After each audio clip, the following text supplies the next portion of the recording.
மக்களாட்சி என்பது அந்த வார்த்தை உபயோகப்படுத்தப்படுகிறதா? இதன் மூலமாகத்தான் மக்களாட்சி என்பது உருவாகிறது அப்படின்னு சொன்னா, கல்வி கற்றவர்களிடம் இருக்கிறதா அப்படின்னா இல்லை என்றுதான் நாம் சொல்ல வேண்டும். ஒரு மக்களாட்சி இங்கே வளர்ந்திருக்கிறதா என்று சொன்னால் இல்லை. மக்களாட்சி என்பது இன்று புழக்கத்தில் இருக்கக்கூடிய அனைவருடைய விவாதங்களிலும் வருகிறது. ஆனால் புரிந்து கொண்டு அந்த வார்த்தை உபயோகப்படுத்தப்படுகிறதா என்பதுதான் அடிப்படையான கேள்வி. நாமும் இன்று 77 ஆண்டு காலமாக மக்களாட்சியில் இருப்பதாக சொல்கிறோம். ஆனால் மக்களாட்சியினுடைய வரலாறு என்பது கிட்டத்தட்ட ஒரு 5000 ஆண்டு வரலாறு இருக்கிறது. அந்த மக்களாட்சி என்பது ஒவ்வொரு நாட்டிற்கும் ஒவ்வொரு விதமாக செயல்படும். முடிவாக இதுதான் மக்களாட்சி என்று யாரும் இன்றைக்கு வரையறை செய்ய முடியாது. அந்த அளவிற்கு அது வளர்ந்து வந்திருக்கிறது.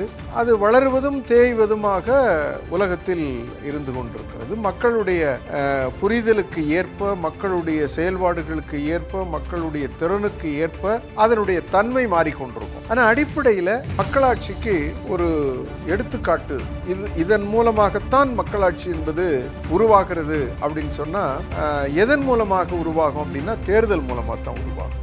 மக்கள் தங்களை ஆண்டு கொள்வதற்கு ஒரு ஆட்சியை உருவாக்குகிறார்கள், ஒரு முறையை உருவாக்கிக் கொள்கிறார்கள். இதுதான் மக்களாட்சி. ஆனா அந்த மக்களாட்சியினுடைய கூறுகள் என்பது எங்கெல்லாம் இருக்கு அப்படின்னா, அது ஆரம்பிக்கிற இடம் தேர்தலா இருக்கலாம். ஆனா அந்த தேர்தல் மூலம் வரக்கூடியது ஒரு விதமான மக்களாட்சி. இன்னொரு விதம் இருக்கு. இந்த தேர்தல் மூலமாக வரக்கூடிய மக்களாட்சிக்கு பெயர் பிரதிநிதித்துவ ஜனநாயகம். இன்னொன்று நேரடியாக வரக்கூடிய மக்களாட்சி. அது ஆங்கிலத்தில் டைரக்ட் டெமோக்ரசி என்று சொல்வார்கள். நேரடி ஜனநாயகம் அல்லது நேரடி மக்களாட்சி என்று சொல்வார்கள். ஆக இந்த இரண்டு விதம், இது பல்வேறு விதமாக வகைப்படுத்தப்படுகிறது. ஆனா இந்த 77 ஆண்டு காலத்துல இந்தியாவில் இந்த மக்களாட்சி எப்படி உபயோகப்படுத்தப்படுகிறதுன்னா, தேர்தல் தான் மக்களாட்சின்னு மக்களுக்கு புரிய வைத்திருக்கிறார்கள். இதற்கு மேல மக்களாட்சி என்று ஒன்று இருக்கிறது.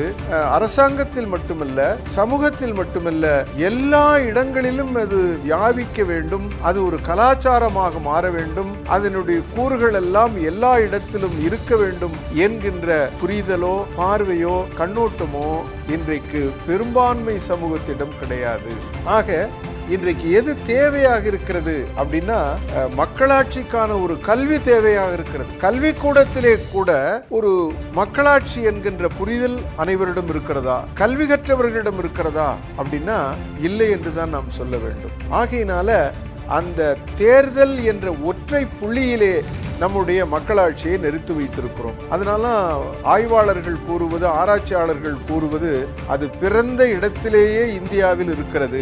இந்திய மக்களாட்சி என்பது பிறந்த இடத்திலே இருக்கிறது, வளரவில்லை என்று சொல்லுவார்கள். அதற்கு காரணம் என்னவென்று சொன்னால், அந்த தேர்தலை தாண்டி ஒரு மக்களாட்சி இங்கே வளர்ந்திருக்கிறதா என்று சொன்னால் இல்லை. ஏனென்றால் அந்த மக்களாட்சிக்கான முழு புரிதல் நம்முடைய மக்களிடம் கிடையாது. அதை நாம் கொண்டு வரவும் வரவில்லை.